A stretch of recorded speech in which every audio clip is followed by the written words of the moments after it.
day 10. I have read my 10 pages, I've done my outdoor workout, and today's contemplation is on something that I read this morning. In Goggins' second book, Never Finished, he said, "It's funny how our goals are only as elastic as our sense of self." I thought this tied in so well to yesterday's contemplation, day 9, because that was all about the voice of comfort, or your bitch voice, or your governor, or whatever you want to call it.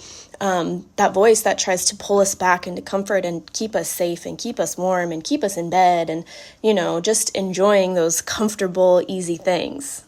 And when you are always listening to that voice and you are always allowing yourself to be pulled back into comfort, that's when your sense of self suffers. That's when your goals start to shrink. That's when you stop considering that you are even capable of doing the hard thing. But when you don't allow yourself to fall into that comfy space and you continue to choose to do the hard things, your sense of self increases. And then all of a sudden, now you're like, well, I thought 3 miles was really hard before, and now I'm busting out 4 miles like it's nothing. Now you realize oh, I'm capable of so much more. I can do so much more.